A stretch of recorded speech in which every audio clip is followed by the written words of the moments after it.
Le député de Barrie Sud Innisfil. Écoutez, ils ont volé toutes nos idées. Un récent rapport de Missing Middle Initiative montre combien de jeunes ont perdu tout espoir de devenir propriétaires. Pour les parents et les grands-parents, les signes sont évidents depuis des années. Et pour être honnête, le problème a commencé bien avant l'arrivée au pouvoir de Donald Trump aux États-Unis. Malgré des dizaines de milliards de dollars investis pour résoudre le problème, le fait demeure que 10 ans d'incompétence libérales ont entraîné un doublement des prix des maisons et des loyers. Et ça a fait perdre tout espoir à nos jeunes. Voilà une idée. Pourquoi pas supprimer la TPS sur toutes les maisons neuves pour commencer à redonner espoir aux jeunes Canadiens d'accéder à la propriété? Le secrétaire parlementaire. Merci, Monsieur le Président. Écoutez, c'est décevant de voir que les conservateurs hier aient voté contre notre stratégie nationale pour le logement pour les jeunes Canadiens.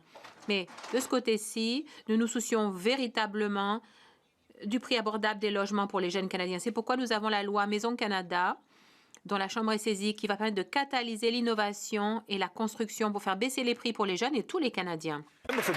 Le député de Barrie Sud Innisfil, nous, on a voté contre la bureaucratie. Nos enfants se soucient, et nos petits-enfants aussi. En 10 ans, le taux d'accession à la propriété chez les 30 à 34 ans est passé de 60 à 52 et la baisse est encore plus forte chez les jeunes. 87 des Canadiens sont préoccupés par l'état de la situation. Mais malheureusement, l'inaccessibilité remodèle les communautés. Près de la moitié des jeunes disent peut-être vouloir quitter leur ville ou leur province. Ce n'est pas une question de droit de douane, mais plutôt une blessure que se sont infligées eux-mêmes les libéraux. Pouvons-nous au moins convenir qu'il faut commencer à redonner espoir à nos jeunes en éliminant la TPS sur toutes les ventes de logements neufs? Écoutez, le gouvernement a pris des mesures en ce sens. La mesure de TPS est en train d'attendre la sanction royale. Pour ce qui est de l'accession à la propriété, je suis d'accord. Il faut agir collectivement pour y arriver. Et c'est ce que l'Association des constructeurs a souligné. Ce qu'ils ont dit aussi à l'association, c'est qu'il faut s'attaquer à la bureaucratie réglementaire à l'échelle municipale. Nous avons mis sur pied le fonds d'accélération et en retour, les municipalités vont devoir faire preuve de plus de souplesse pour le zonage. C'est ce que nous disons, ce que nous avons dit à 240 municipalités. Le député de Leeds, Grenville, Thousand Islands et Rideau Lakes. Écoutez, c'est les politiques libérales qui réduisent à néant ce rêve d'accession à la propriété. Mais nous avons des terres, des ressources et des travailleurs qualifiés pour résoudre le problème. Mais pas moins de 87 des Canadiens sont préoccupés par la question du logement au Canada et 9 sur 10 sont des jeunes Canadiens. Les libéraux ont l'occasion de travailler avec les conservateurs, d'adopter une vraie approche Équipe Canada. Vont-ils travailler avec nous pour éliminer la taxe sur les nouvelles maisons pour restaurer le rêve d'accession à la propriété pour nos jeunes? La secrétaire parlementaire, merci. Les conservateurs ont l'occasion de travailler avec nous en appuyant le projet de loi d'exécution du budget qui prévoit un financement pour le logement et l'infrastructure par le biais du fonds d'infrastructure. On peut aussi diminuer la TPS pour les premiers acheteurs et les jeunes Canadiens. Et ils peuvent appuyer le projet de loi Maison Canada qui joue un rôle catalyseur pour l'innovation et les méthodes modernes de construction pour faire baisser les coûts pour tout le monde. Député de Leeds, Grenville, Thousand Islands et Rideau Lakes. Avec tous ces beaux mots et tous les milliards dépensés, il n'y a toujours pas de maisons qui se font construire. L'agence du gouvernement, la SCHL, a tiré la sonnette d'alarme en disant que les constructions de nouvelles maisons allaient chuter de 18 malgré tout cela. Les Canadiens savent qu'une nouvelle bureaucratie créée par les libéraux, ce n'est pas la réponse. Donc, nous leur tendons la main dans l'esprit de la collaboration en leur proposant de vraies solutions qui vont nous permettre de résoudre le problème que vivent les Canadiens avec sa disparition du rêve. Vont-ils réduire la TPS et les charges de moitié et travailler avec nous pour rétablir ce rêve d'accession à la propriété? La secrétaire parlementaire, ils sont forts en discours, nous préférons passer à l'acte. Avec Maison Canada, nous avons passé des ententes importantes avec les provinces et les villes et fait avancer la construction sur 6 terrains fédéraux. Des milliers de logements s'apprêtent à se faire construire, ainsi que des projets de logements abordables à Terre-Neuve, au Québec et en Ontario. 7500 maisons seront livrées immédiatement. C'est comme ça qu'on accélère les choses. L'élan est créé, qu'il se joigne à nous. Merci, M. le Président. La Société canadienne d'hypothèques et de logement prévoit une chute de près de 20 des mises en chantier d'ici les 2 prochaines années. Moins de production, ça veut dire moins d'offres. La demande, elle, continue d'augmenter. Qu'est-ce qui se passe? Les prix augmentent. Dans Montmorency-Charlevoix, le prix moyen d'une maison est passé de 249 000 il y a 10 ans à plus de 500 000 aujourd'hui. Les libéraux se félicitent semaine après semaine pour leur politique. Pourtant, l'industrie de la construction parle d'une décennie perdue pour l'accès à la propriété. Quand est-ce que les annonces vont mener à des pelletées de terre et à de la construction dans le monde réel et pas sur des papiers? L'honorable secrétaire parlementaire du ministre de l'Agriculture. Oui, merci beaucoup. Merci pour la question. Mais quand on parle de logement, j'ai rencontré les maires et mairesses de ma circonscription. Ils attendent avec impatience les investissements historiques en infrastructures municipales dont on a besoin pour bâtir plus de logements au Québec. Alors, j'invite mon collègue à voter en faveur de la loi de mise en œuvre du budget qui va permettre ces fonds-là dont nos municipalités ont besoin pour créer du logement au Québec. L'honorable député de Montmorency, Charlevoix. Oui, comme ma collègue l'a dit, tout le monde attend, M. le Président. Les jeunes Canadiens vivent des moments difficiles avec le coût de la vie et le coût des loyers. Les libéraux nous disent qu'ils passent à l'action, mais il n'y a rien qui se fait à part des annonces, des séances photos puis des réponses vides. Ils ont un plan, un jour, vous verrez, pour construire quelque chose, potentiellement, sûrement, bientôt, dans un projet examiné en ce moment, mais qui va être réannoncé plus tard. J'ai une proposition claire pour les libéraux. Pourquoi vous ne coupez pas la taxe sur les maisons en bas de 1,3 million de dollars, les maisons neuves, pour relancer la construction et permettre à nos jeunes d'avoir accès à une propriété? Allez-vous finalement prendre notre idée? Bon. Puis la présidence, secrétaire parlementaire du ministre de la Défense nationale. Merci beaucoup, Monsieur le Président. Puis c'est la bonne nouvelle, c'est le Maison Canada livre des résultats.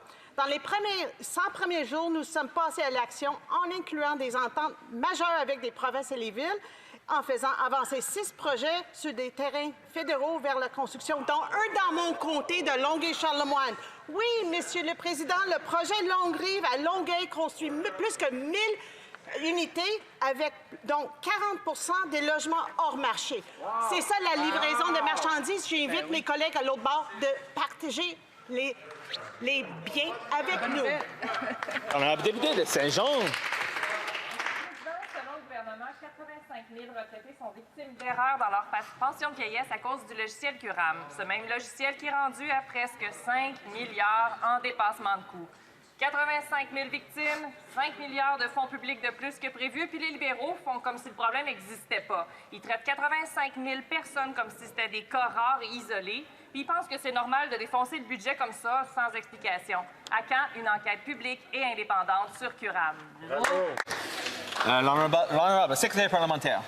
Monsieur le Président, la modernisation de ce système est une mise à niveau nécessaire d'un système vieux de 60 ans. Il offre déjà un moyen plus rapide et plus facile d'accéder aux prestations. Actuellement, 7,7 millions de personnes âgées reçoivent chaque mois des prestations par leur intermédiaire. Ça, c'est la plus grande initiative de transformation numérique jamais entreprise par le gouvernement du Canada. Service Canada s'efforce de garantir que toute personne confrontée à des problèmes ou à des besoins urgents soit aidée rapidement. L'honorable député de Saint-Jean. On ne parle pas de 85 000 personnes, pas plus que du 5 milliards de dépensement. J'ai le goût de donner un petit brefage aux libéraux pour qu'ils voient l'ampleur du problème. À Québec, avec sa clique, il y a des ministres qui ont démissionné pour un dépassement de coût de 500 millions. Eux, ils sont rendus à quasiment 5 milliards de dépassement de coût, puis ils font juste hausser les épaules. Ils sont tellement habitués à ce que l'argent des Québécois leur coule entre les mains comme de l'eau comme de l'eau qui pensent qu'ils n'ont pas de compte à rendre. Bien, c'est pas le cas. Ça prend une enquête publique indépendante. Quand est-ce qu'ils vont leur donner? Il est où le 5 millions? L'honorable secrétaire parlementaire. Monsieur le Président, comme je l'ai dit, il s'agit de la plus grande transformation numérique jamais réalisée. La grande majorité des personnes âgées sont inscrites dans le système et reçoivent leurs prestations correctement et dans les délais. Nous avons contacté les bureaux des députés pour leur demander le nombre des électeurs concernés et avons également proposé aux députés une séance d'information sur le système. Merci. Le député de Beauharnois, Salaberry, Soulanges, Huntington. Monsieur le Président, ça prend une enquête publique et indépendante sur Curam parce que les libéraux sont déconnectés du réel. Imaginez, causer des problèmes d'argent à 85 000 retraités et trouver ça banal. Imaginez échapper 85 000 personnes entre les cracks d'un système informatique et répondre « Bof, soumettez-nous des noms, là, puis on va regarder les erreurs. » Il y a des personnes qui ne reçoivent pas leur pension de vieillesse depuis 9 mois. Ils sont censés quoi faire pour vivre ce monde-là, Monsieur le Président? Bravo! Honorable secrétaire parlementaire.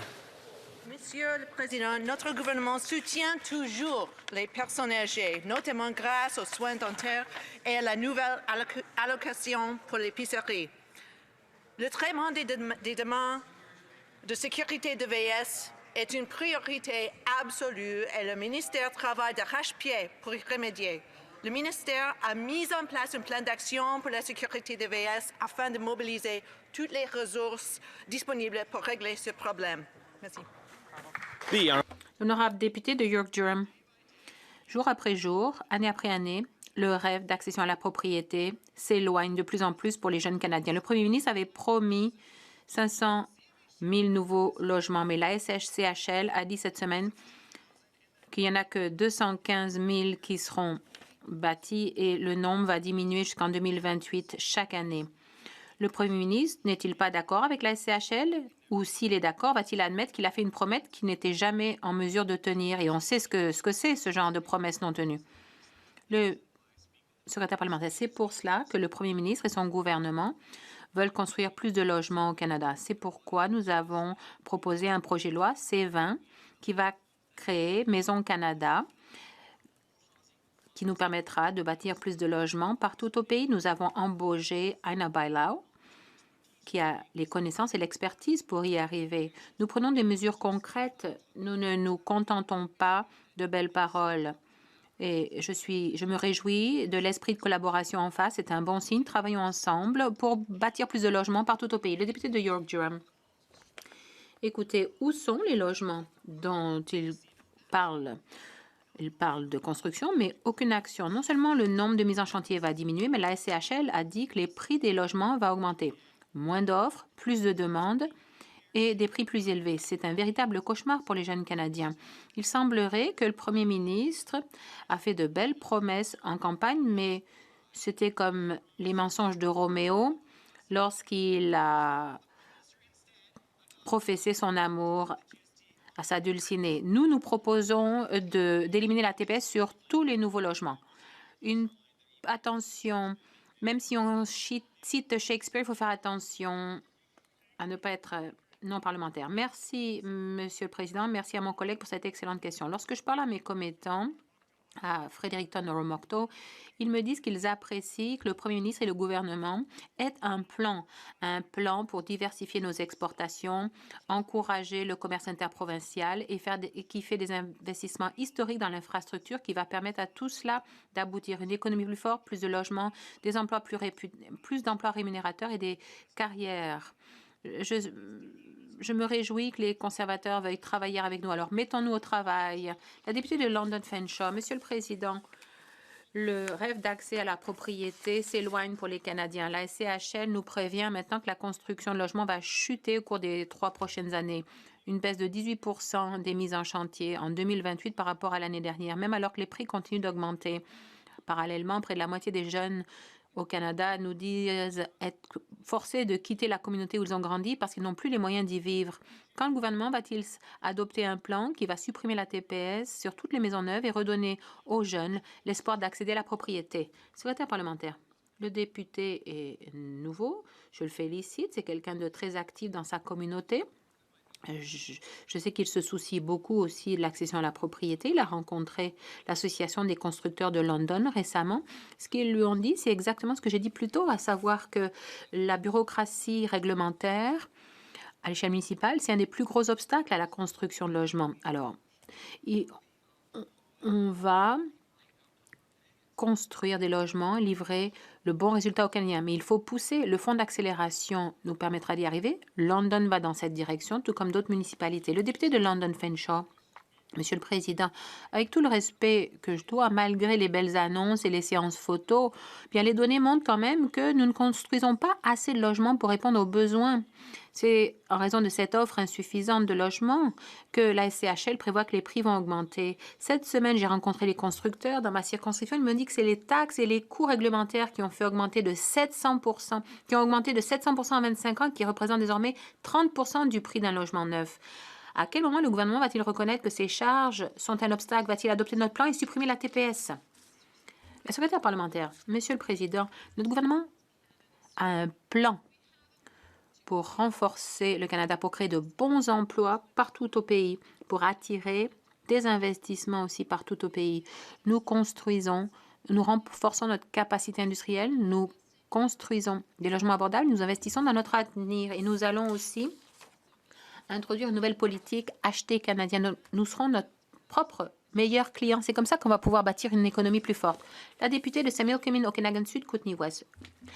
L'agence même du gouvernement chargée du logement prévoit une baisse de la construction au cours des 3 prochaines années. Les prix des logements ne feront qu'augmenter. Un tiers des constructeurs construisent moins parce qu'ils sont forcés de licencier les travailleurs. Les jeunes hommes et les jeunes femmes en Colombie-Britannique voient le rêve d'accéder à la propriété s'éloigner. Des années de programmes de construction libéraux n'ont pas livré la marchandise. Les libéraux vont-ils adopter notre plan qui vise à supprimer la TPS sur toutes les nouvelles maisons pour aider aussi les constructeurs à construire et les jeunes Canadiens à acheter un logement? Le secrétaire parlementaire du ministre de l'Environnement et des Changements climatiques. Monsieur le Président, je remercie ma collègue de Colombie-Britannique pour sa question. Je suis fière de voir que notre gouvernement agit pour construire partout au Canada. Les logements, c'est important, pas juste dans les villes et les provinces, mais aussi dans les communautés des Premières Nations. Je vis sur une communauté de Premières Nations. Nous avons plus de 500 personnes qui sont une liste pour un logement, une liste d'attente. Je suis fière de nos politiques. Je sais que mes enfants vont pouvoir vivre là où ils le voudront, auprès de leur famille, pour les générations à venir. Merci, Monsieur le Président. La députée de Calgary-Nose Hill.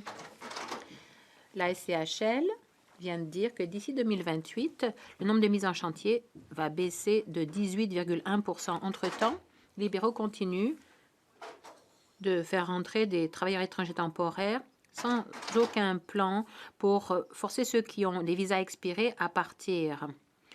Cela rend le rêve d'accéder à la propriété encore plus inaccessible pour nos jeunes. Le gouvernement va-t-il adopter notre plan positif qui vise à créer des incitatifs en éliminant la TPS sur toutes les maisons neuves et pour restaurer le rêve d'accès à la propriété pour les jeunes Canadiens? Le ministre de gestion des urgences.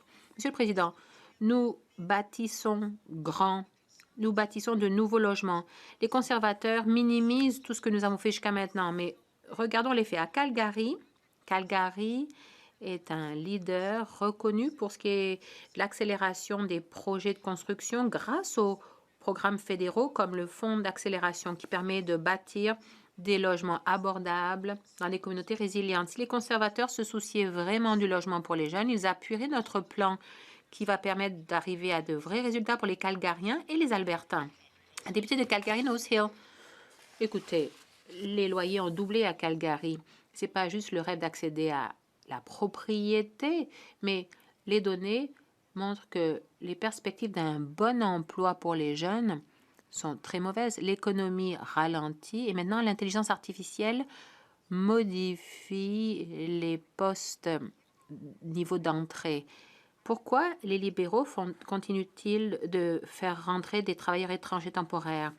Ils n'ont pas de plan pour forcer ceux qui ont un visa expiré à quitter, plutôt que d'embaucher des Canadiens et de leur redonner espoir.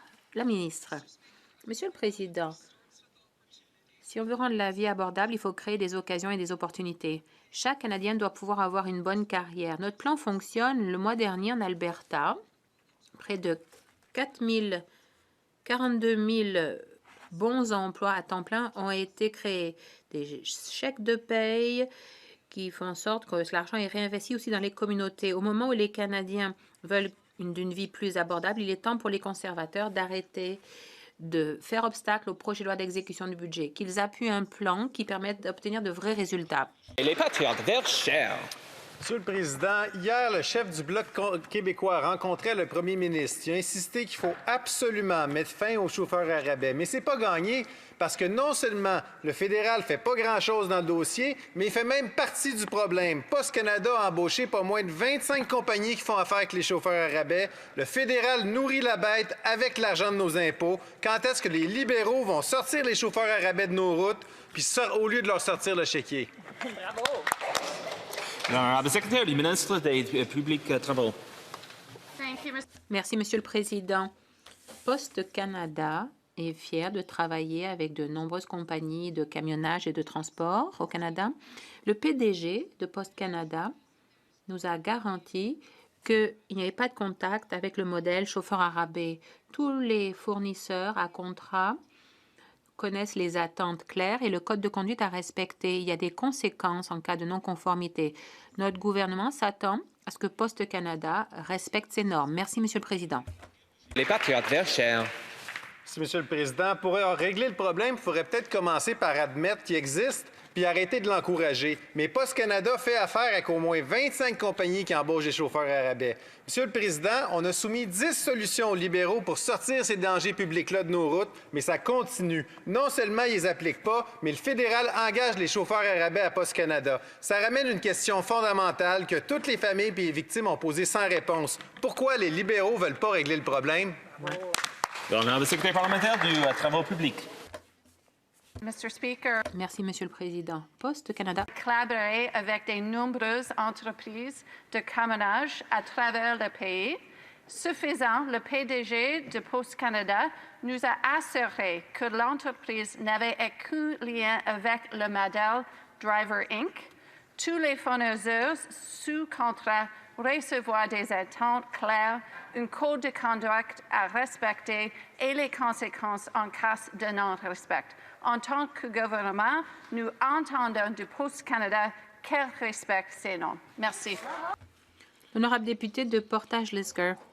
Le Premier ministre, un jour, a qualifié la Chine de plus grande menace pour notre sécurité, mais il semble maintenant qu'il est prêt à passer un partenariat stratégique. Il a dit aux producteurs de canola canadiens de s'attendre à une baisse des droits de douane d'ici le 1er mars. Mais hier encore, on a appris que Pékin reportait sa décision au 9 mars. À ma connaissance, les partenaires doivent tenir leurs promesses. Nos agriculteurs méritent mieux. De l'incertitude. Mais avec cette incertitude et ces changements de délai, ils ont du mal à travailler. Donc, la question, est-ce qu'il y a vraiment un accord pour réduire les droits de douane sur le canola canadien ou est-ce que le Premier ministre a induit nos agriculteurs en erreur pour leur faire croire qu'il avait obtenu des résultats? Le secrétaire parlementaire, Monsieur le Président, j'aimerais commencer par dire que nos producteurs de canola produisent le meilleur canola qui soit. Ils font un travail excellent et extraordinaire. Alors oui, nous avons un très bon partenariat, un partenariat stratégique renouvelé avec la Chine pour exporter le canola canadien. Et en fait, nous savons que les importateurs chinois ont déjà obtenu 600 000 tonnes métriques de canola canadien, ce qui représente 25% des importations totales chinoises l'année dernière. Donc, Monsieur le Président, la porte est grande ouverte et nous allons continuer. Le député de Portage-Lisgar. Écoutez, ça ne me redonne pas confiance.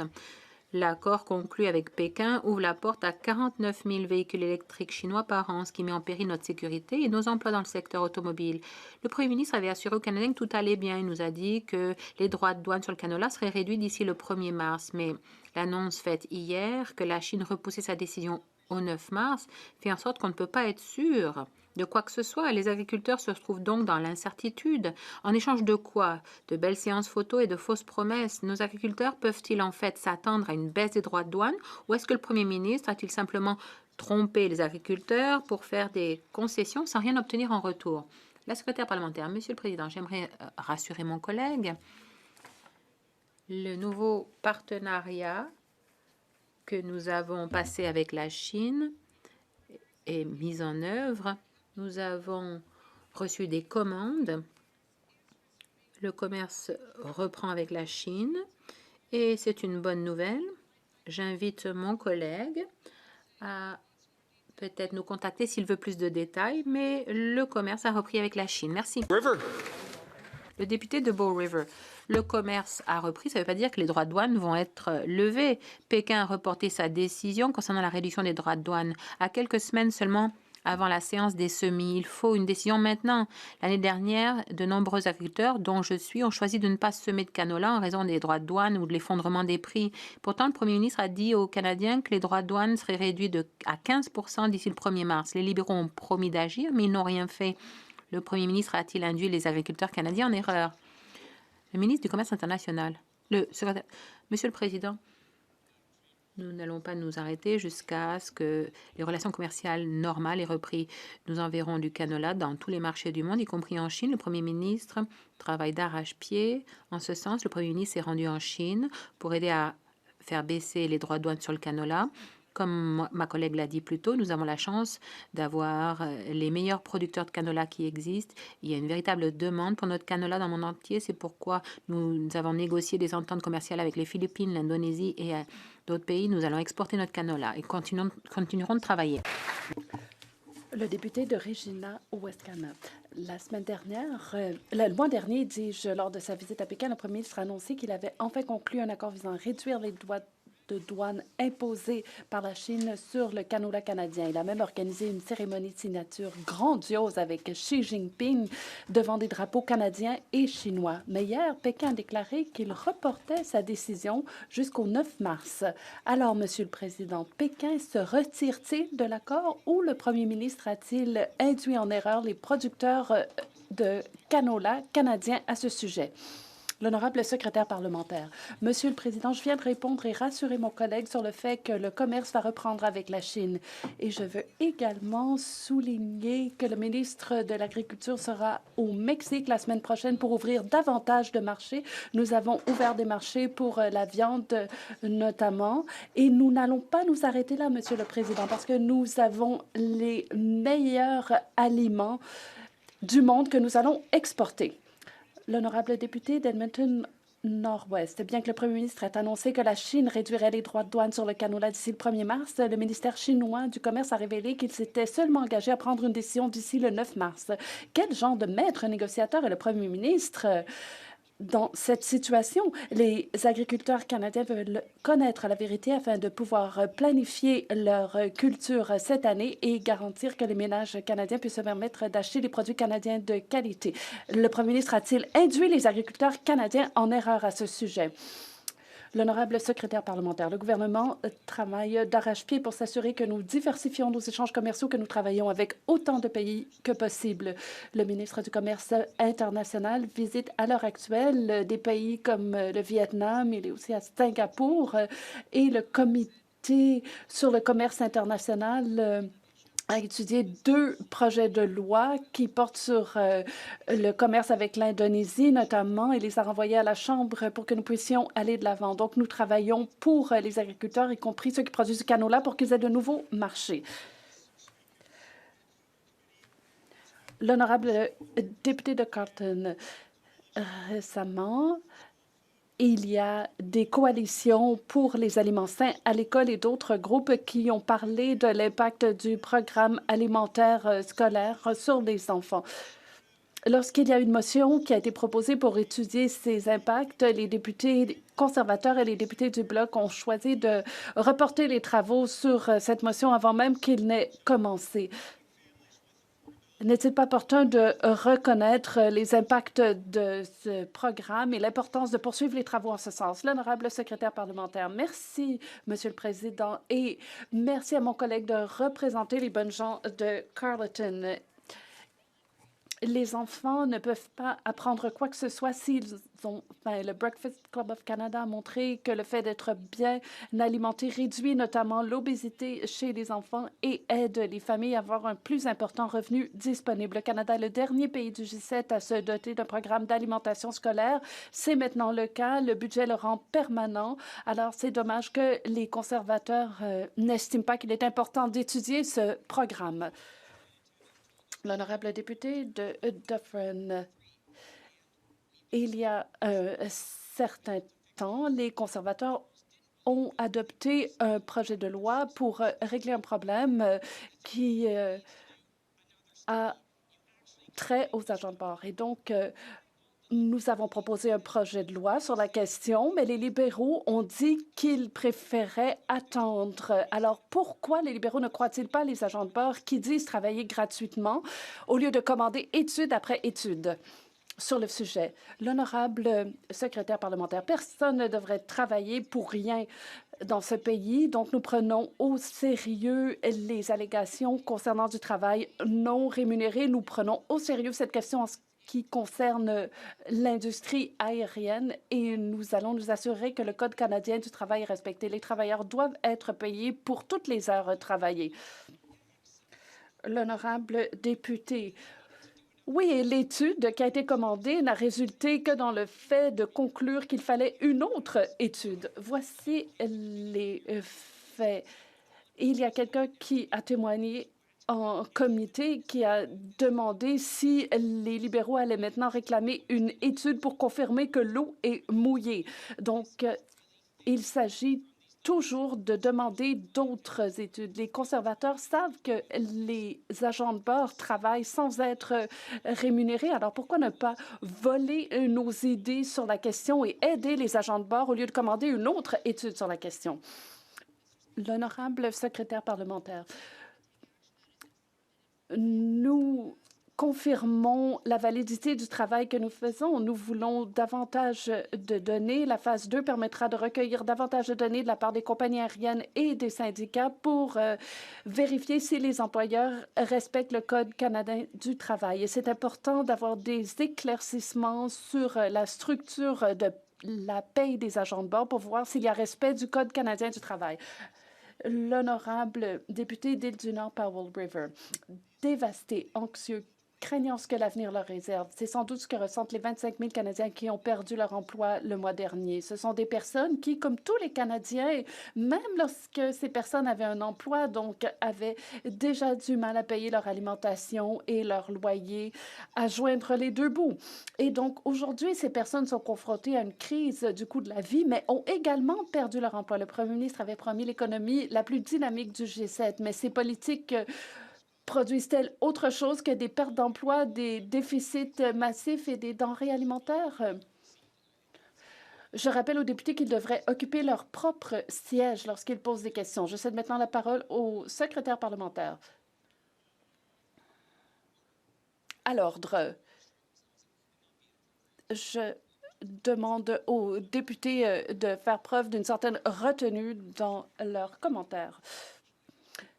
L'honorable secrétaire parlementaire, je remercie le député de ses commentaires. Le projet de loi C-19 a reçu la sanction royale, ce qui montre ce que nous pouvons faire lorsque nous travaillons main dans la main en cette Chambre. Il s'agit d'une allocation qui va offrir jusqu'à 1 900 $ pour une famille de 4 personnes en une époque qui est certes difficile.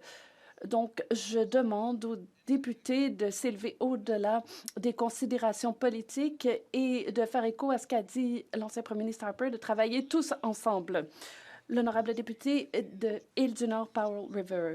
Monsieur le Président, c'est une bonne chose de travailler ensemble, mais je voulais parler d'emploi et dans le monde réel, les discours et les platitudes libérales ne créent aucun emploi. Le PIB réel devrait baisser. Selon les prévisions, la Banque du Canada prévoit que les investissements des entreprises resteront faibles. 5 400 travailleurs forestiers des régions littorales de la Colombie-Britannique en ont déjà fait les frais. Et le gouvernement avait promis de créer des emplois à un rythme sans précédent. Où sont ces emplois? L'honorable secrétaire parlementaire, nous sommes fiers de notre bilan en matière d'emploi qui est très solide. La création d'emplois a surpassé celle des États-Unis et la prochaine partie de notre plan qui consiste dans le projet de loi C-15 est sur le point d'être adopté. Donc, nous vous encourageons à travailler avec nous pour faire adopter ce projet de loi et faire en sorte qu'il y aura croissance économique. L'honorable député de Red Deer. Le prix des denrées alimentaires est hors de contrôle et trop de familles en Alberta sont en difficulté. Rien qu'en Alberta, les produits alimentaires ont augmenté de 50 au cours des 5 dernières années. Le prix du bœuf a augmenté de 53 le prix des œufs de 37 le prix des légumes de 20 Ce ne sont pas des produits de luxe, ce sont des produits essentiels et les Canadiens n'ont pas les moyens de les payer. Et le premier ministre a déclaré qu'il devrait être jugé à l'aune du coût des produits alimentaires. Le jour du jugement approche. Quand le premier ministre supprimera-t-il les taxes et commencera-t-il à construire des infrastructures afin que les Canadiens puissent vivre à un prix abordable? L'honorable secrétaire parlementaire, nous avons fait une annonce importante sur cette question parce que nous savons que c'est une difficulté que les Canadiens éprouvent actuellement. Donc, nous avons adopté l'allocation pour l'épicerie et les besoins essentiels. Il ne s'agit pas simplement d'une allocation ponctuelle, il s'agit de les aider au cours des 5 prochaines années. Mais nous ne nous arrêtons pas là. Nous voulons renforcer nos chaînes d'approvisionnement. Nous investissons dans les entreprises qui fabriquent des aliments et qui produisent des serres pour que nous puissions avoir plus de pays. D'aliments. Un des aspects qui est méconnu concernant la crise du logement, ça atteint directement le taux de natalité. Le journal La Presse aujourd'hui documente très bien cette situation malheureuse de couples qui attendent d'acheter une maison pour après ça avoir des enfants. Et comme l'explique si bien Louis-Philippe Beaulieu, je le cite, « Je ne voulais pas que mes enfants aient moins que ce que j'avais moi-même reçu. » C'est exactement ça le rêve canadien, Monsieur le Président, qui malheureusement est émoussé depuis 10 ans de ce gouvernement libéral. Pourquoi ne pas adopter notre proposition, abolir la TPS sur les nouvelles constructions? L'honorable secrétaire parlementaire développement rural. Oui, bonjour, Monsieur le Président, j'apprécie bien le commentaire de mon collègue. Puis moi, dans le Nord de l'Ontario, j'ai récemment rencontré les chambres immobilières du Nord de l'Ontario et puis ils m'ont parlé du besoin pour des logis abordables, des logements avec services de soutien. Alors, ce qu'ils attendent, c'est qu'on passe le projet de loi Maison Canada et qu'on vienne appuyer, dès que possible, la loi d'exécution du budget. J'encourage mes collègues de voter avec nous. Merci, Monsieur le Président. Député Louis-Saint-Laurent, Wenrack. Monsieur le Président, la réalité, c'est que ça fait 10 ans que ces gens-là sont au gouvernement et ça fait 10 ans que les citoyens sont déçus des actions ou des inactions du gouvernement concernant l'habitation, Monsieur le Président.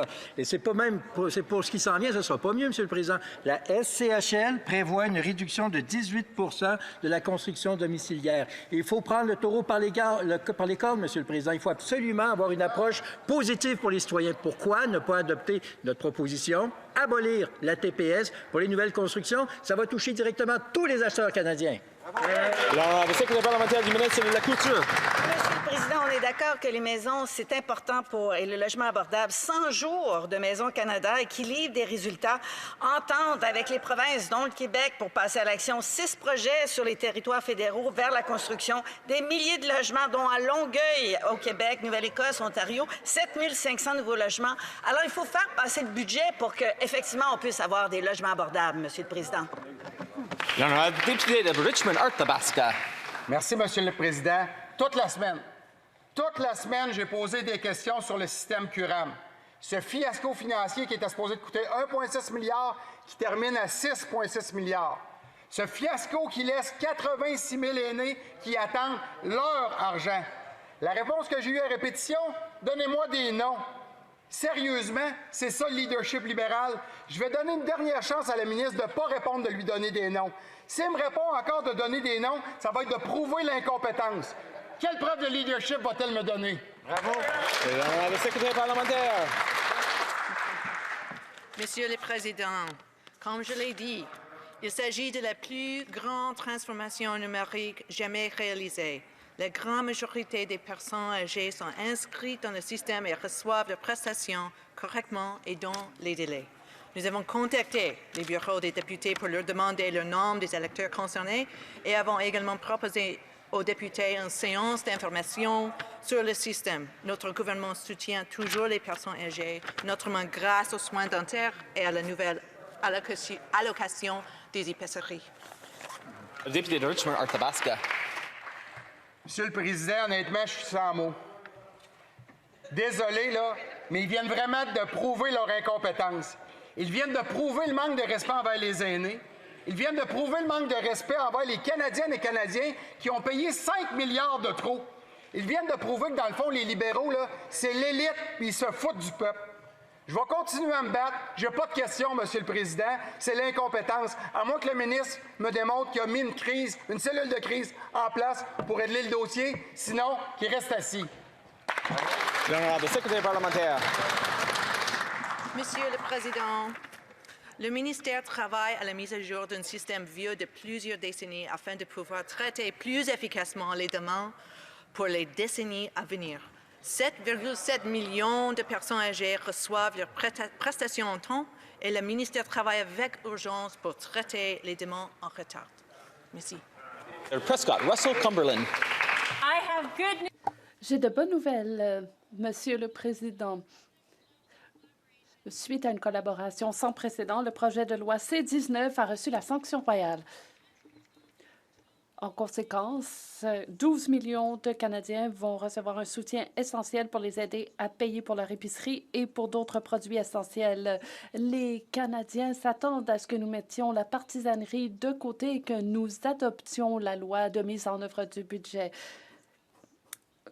Le secrétaire parlementaire peut-il nous expliquer comment l'adoption du projet de loi va nous aider à faire croître notre économie?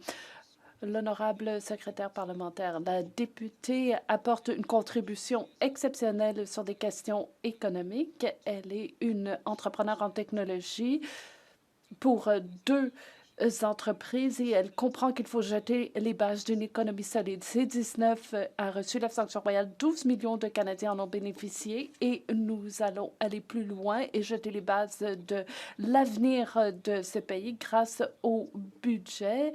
Je siège au comité des finances. Nous travaillons bien. J'espère que les conservateurs vont adopter ce projet de loi. L'honorable député de Calgary Centre, Monsieur le Président, hier, devant le comité des finances, le président de la Banque de l'infrastructure du Canada a déclaré qu'aucune partie des fonds prêtés aux fournisseurs d'autobus électriques n'avait été radiée. Et il y a beaucoup d'argent qui avait été versé à Lion Électrique. C'est une radiation. Lion Électrique a toujours été un stratagème de financement qui a permis à un groupe d'initiés de tirer profit du discours du gouvernement sur la transition. Le ministre va-t-il montrer combien cette escroquerie financière a coûté aux contribuables? L'honorable secrétaire parlementaire, j'appuie mon député. En fait, je veux dire qu'il a toujours apporté une contribution positive sur ces questions. Donc, nous savons que l'avenir des véhicules lourds est de plus en plus électrique. C'est pourquoi nous faisons les investissements que nous faisons. Pour ce qui est de la Banque de l'infrastructure, c'est à elle de répondre aux questions. L'honorable député de Calgary Centre, le président de Lion Électrique a vendu 33 millions de dollars de ses actions avant que Lion ne déclare faillite. Donc, il s'agit d'une opération stratégique. Et le président, donc, est reparti avec des millions. Il s'agit à tout le moins d'une grave incompétence. Il s'agit de crimes financiers dont les contribuables canadiens sont victimes. Le ministre des Finances fera-t-il ce qu'il faut et fera-t-il appel à la GRC? L'honorable secrétaire parlementaire, j'étais au comité des finances avec l'honorable député. Il connaît la réponse de la Banque de l'infrastructure. Il n'y a pas d'entente avec Lion.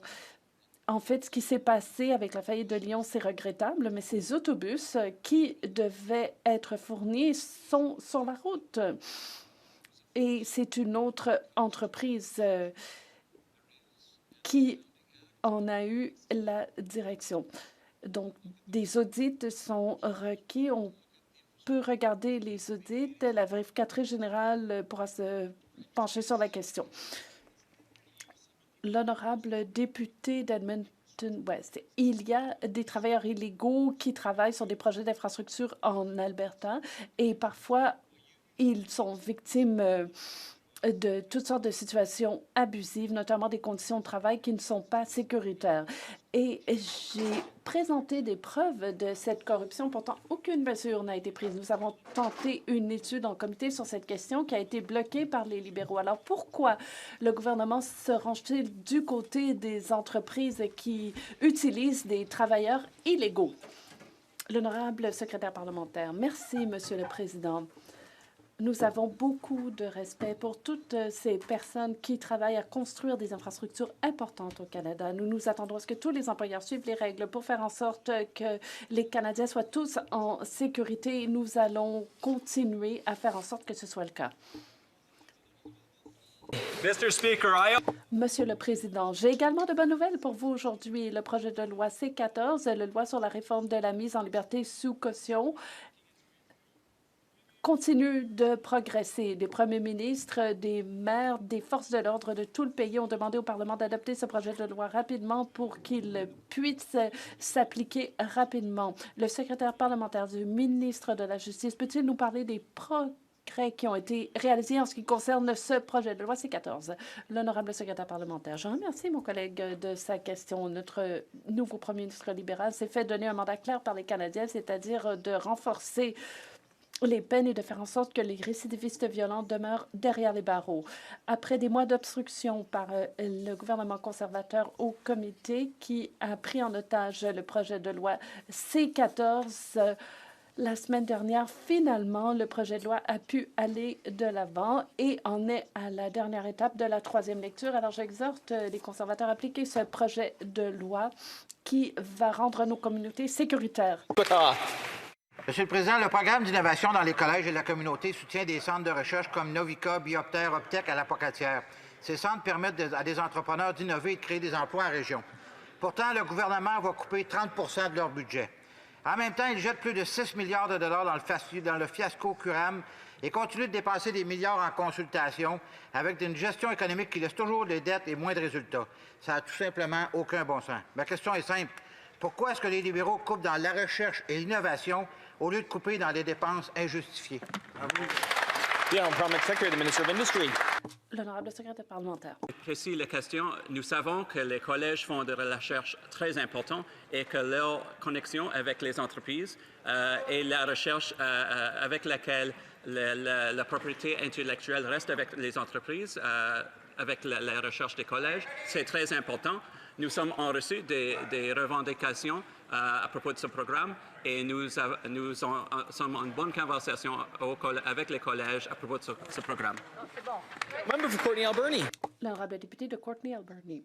Monsieur le Président, le Premier ministre dit qu'il s'engage en faveur du régime d'assurance médicaments, mais seules 3 provinces et 1 territoire sont couverts, ce qui représente environ 17 % de tous les Canadiens. Un engagement en faveur de l'assurance médicaments devrait signifier un accès pour tous les Canadiens, quel que soit leur lieu de résidence. À l'heure actuelle, l'accès aux médicaments dépend de votre code postal. Ce n'est pas ainsi qu'on construit une nation en ne donnant accès aux médicaments qu'à certaines provinces et certains territoires. Le Premier ministre s'engagera-t-il aujourd'hui à étendre le régime d'assurance médicaments à toutes les provinces et tous les territoires qu'il souhaite afin que tous les Canadiens soient traités également? L'honorable secrétaire parlementaire. Merci, Monsieur le Président. Je remercie mon honorable collègue de sa question. Et je sais que le député travaille très fort pour sa communauté et j'apprécie sa contribution. Nous allons protéger notre système de santé, y compris le régime d'assurance médicaments et le régime de soins dentaires. Nous continuons à travailler avec toutes les provinces, tous les territoires pour voir comment nous pouvons mieux les aider à renforcer le système de santé, y compris en ce qui concerne l'assurance médicaments. L'honorable député de Nunavut, la Société de soutien à l'enfance et à la famille des Premières Nations a créé la journée qui s'appelle « Ayez un cœur ». J'assiste à un événement organisé au Meridian Theatres à Center Point.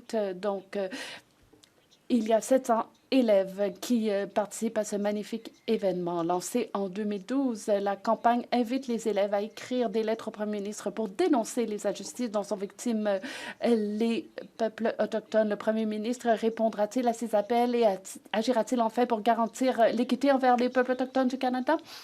L'honorable secrétaire parlementaire. Je remercie la députée de sa question et de sa passion pour cette question. Nous faisons tout ce que nous pouvons pour éliminer la discrimination au Canada. C'est pourquoi les ministres rencontrent les parties prenantes, rencontrent des partenaires pour bien faire les choses. Nous allons continuer à mettre l'accent sur la réconciliation pour la faire progresser et je suis prêt à discuter avec la députée de ce qui sera fait au cours des prochaines semaines. C'est ce qui met fin à la période des questions.